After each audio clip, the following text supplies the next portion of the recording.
एक ऐसी झील जो ठंडी हवाओं में अपने अंदर छुपाए बैठी है 800 लाशों का राज। सोचिए, हिमालय की बर्फीली वादियों में एक ऐसी झील है जहां हर गर्मी में बर्फ पिघलते ही सैकड़ों कंकाल पानी में तैरने लगते हैं। ये कंकाल सिर्फ भारतीय ही नहीं बल्कि हजारों मील दूर ग्रीस के भी हैं। ये इतनी मिस्टीरियस है कि वहां जाने वाला इंसान भी वापस आने से डरता है। 1942 में जब बर्फ पिघली तो सामने ऐसा नजारा आया जिसने ब्रिटिश ऑफिसर्स की रूह तक हिला दी। सोचिए, जब 800 के कंकाल में डीएनए टेस्ट किया गया तो कुछ के डीएनए भारतीय निकले बट कुछ यूरोप के ग्रीस से। आखिर 16,000 फीट की ऊंचाई पर वे सभी लोग क्या कर रहे थे और कैसे मरे वो सब एक साथ? क्या ये किसी एंशिएंट कर्स का असर था या कोई एलियंस का काम या फिर इतिहास का सबसे बड़ी अनसॉल्व्ड मिस्ट्री? आज हम आपको बताएंगे स्केलेटन लेग का ऐसा सच जिसे सुनकर आप बोलेंगे बिकॉज आखिर में हम आपको बताएंगे वो 4 थ्योरी जो आज भी साइंटिस्ट को परेशान कर रही है।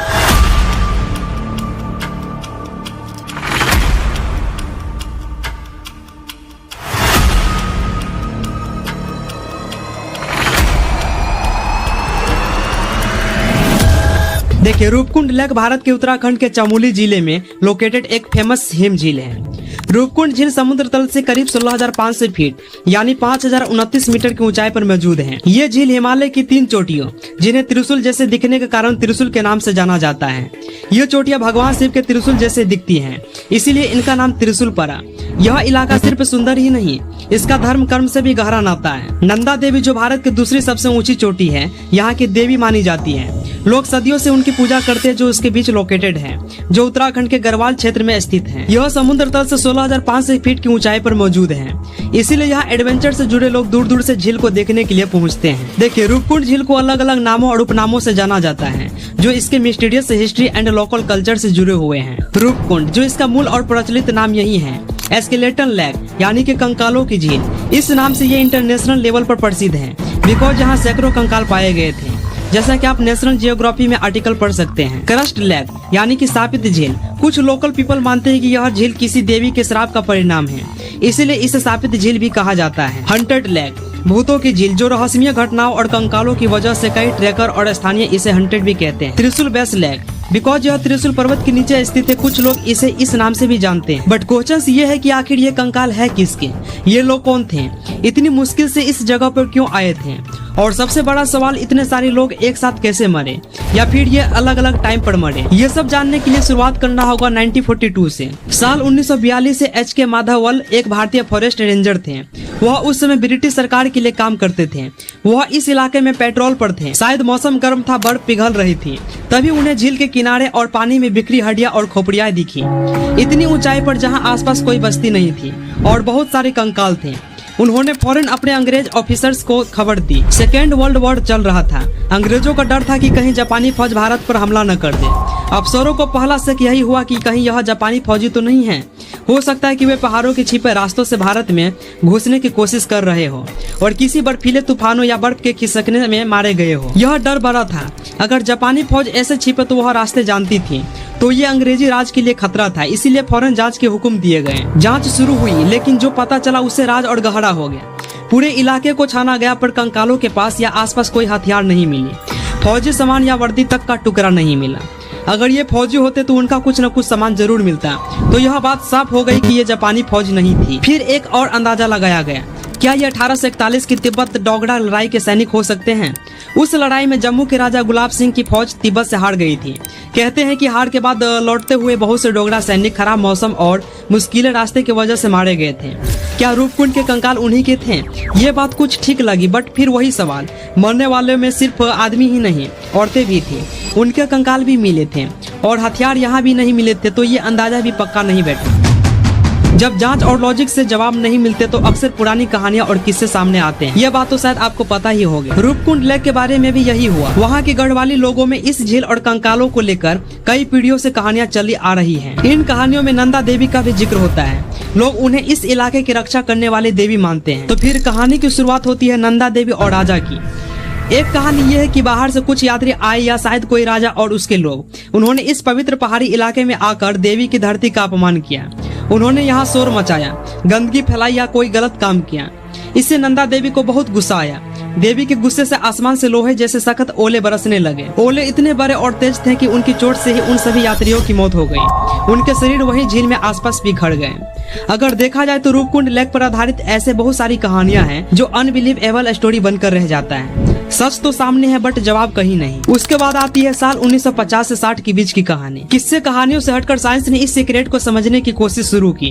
कंकालों की वैज्ञानिक जांच 1950 के दशक के आखिर में और 1960 के शुरू में हुई। हैदराबाद के CCMB यानी कि centre for secular molecular biology जैसी जगहों पर कुछ कंकालों के सैंपल जांचे गए। 1956 के आसपास हुई शुरुआती DNA जांच ने सबको चौंका दिया। नतीजों ने बताया कि ये कंकाल दो अलग अलग तरह के लोगों के थे। कुछ सैंपल भारत के लोगों जैसे थे, जबकि कुछ ईरान या मध्य एशिया के लोगों से मिलते जुलते थे। इससे एक नई थ्योरी बनी, शायद ईरान या मध्य एशिया का कोई ग्रुप स्थानीय गाइडों के साथ पहाड़ पार कर रहा था और हादसे का शिकार हो गया। फिर 2004 में एक स्टडी हुई। रूपकुंड झील पर एक मेजर स्टडीज भारतीय और यूरोपीय साइंटिस्ट की टीम ने किया था। इसने पहेली सुलझाने में काफी मदद की।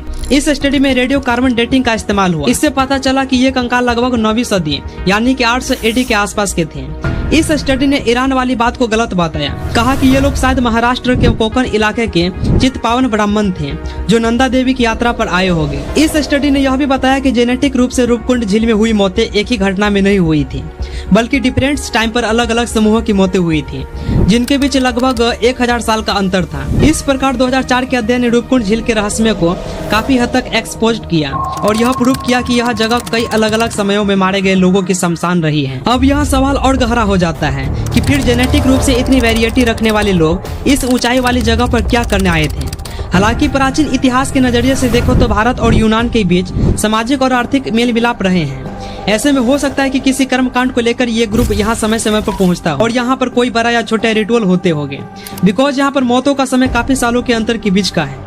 यह भी माना जाता है कि भारतीय उपमहाद्वीप में 2 या 3 पीढ़ी पहले के लोग यहाँ आकर बसे हो और उनकी संतानें यहाँ के समाज और मान्यताओं के साथ घुल मिल गई हो। फिर उन्हीं पीढ़ी के लोग कंटेम्पोररी सोसाइटी के वैल्यूज के अकॉर्डिंग किसी रिचुअल में हिस्सा लेते रहे होंगे। इस स्टडी की सबसे बड़ी खोज थी कि कंकालों की खोपड़ियों पर चोट की निशान। देहरादून के एंथ्रोपोलॉजिकल सर्वे ऑफ इंडिया के वैज्ञानिकों ने देखा कि कई खोपड़ियों के ऊपर गोल फ्रैक्चर थे। ये चोटें ऐसी थी जैसे कोई भारी गोल चीज ऊपर से गिरी हो, ठीक वैसे ही जैसे बड़े बड़े ओलों से लग सकती है। यह खोज हैरान करने वाली थी। इसने सदियों पुरानी कहानी को वैज्ञानिक सबूत दे दिया। नंदा देवी के गुस्से से बरसे लोहे जैसे ओले अब सिर्फ कहानी नहीं बल्कि मौत की एक ठोस वैज्ञानिक वजह बन गए थे। इस स्टडी ने यह भी पक्का किया कि मरने वाले ज्यादातर ठीक ठाक सेहत वाले लोग थे, जिनकी एज 35 से 40 ईयर्स की बीच थी। इनमें आदमी और औरतें दोनों थे, पर बच्चों के कंकाल नहीं मिले थे। इस खोज के बाद लगा कि रूपकुंड का राज खुल गया। फिर 9वीं सदी में तीर्थ यात्रा पर आए कोंकण के ब्राह्मणों का एक ग्रुप भयंकर उल्लों की बारिश में मारा गया। बट विज्ञान कभी रुकता नहीं है, नई तकनीकें आती हैं, नए सवाल उठते हैं। रूपकुंड का राज अभी खत्म नहीं हुआ था, बल्कि और भी उलझने वाला था।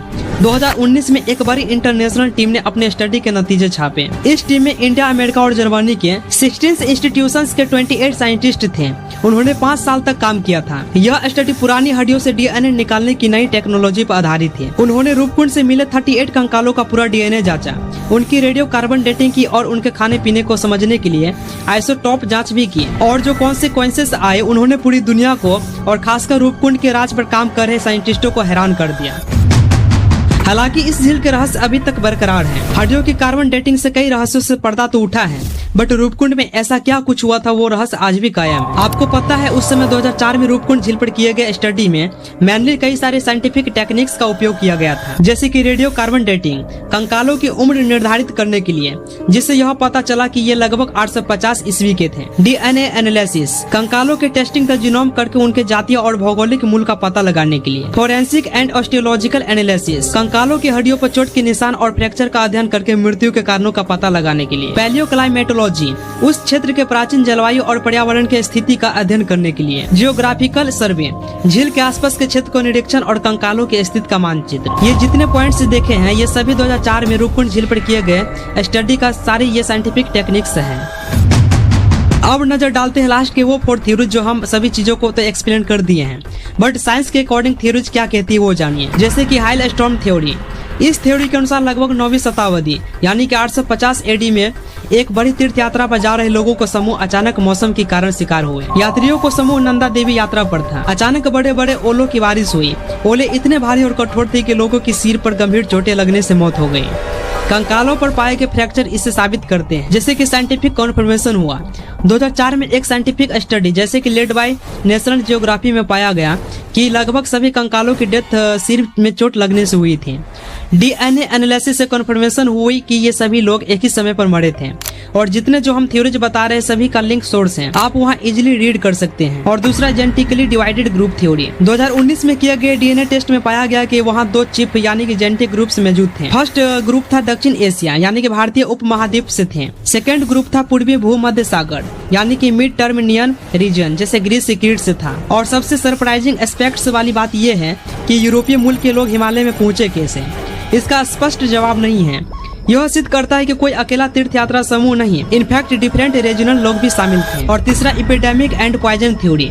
कुछ एक्सपर्ट मानते हैं कि इन लोगों की मौत किसी रहस्यमय बीमारी या जहर के कारण हुई थी, बट लॉजिक यह है कि कुछ कंकालों में संक्रमण के लक्षण पाए गए।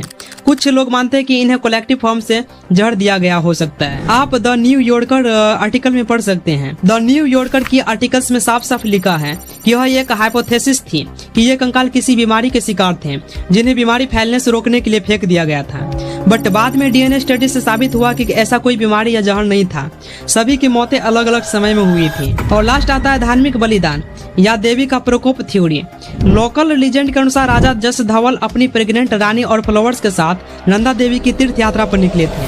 But according to the story, यात्रा के दौरान रानी ने नंदा देवी के पवित्र क्षेत्र में डांसिंग एंड इम्प्योर एक्शंस की, जिससे देवी नाराज हो गई और उन्होंने आउटब्रेक पैटर्न, एक तूफान और ओलों से सबको मार डाला। और ये भी आर्टिकल आप पढ़ सकते हैं द न्यू यॉर्कर में, जिसमें साफ साफ मेंशन किया गया है। और वही धार्मिक मान्यता की बात किया जाए तो स्थानीय लोग आज भी मानते हैं कि यह देवी का श्राप था। इसे नंदा देवी राज यात्रा से जोड़ा जाता है, जो 12 साल में एक बार होती है। रूपकुंड झील का रहस्य आज भी पूरी तरह से सॉल्व नहीं है। विज्ञान और लोक कथाओं दोनों में अलग अलग थ्योरीज हैं, बट पॉसिबल है कि यह रहस्य इन सभी कारणों का मिक्सचर हो। सैकड़ों सालों से बर्फ में दफन ये कंकाल हमें ये बताने की कोशिश कर रहे हैं कि पहाड़ों में सिर्फ सुंदरता ही नहीं, रहस्य भी छिपे होते हैं।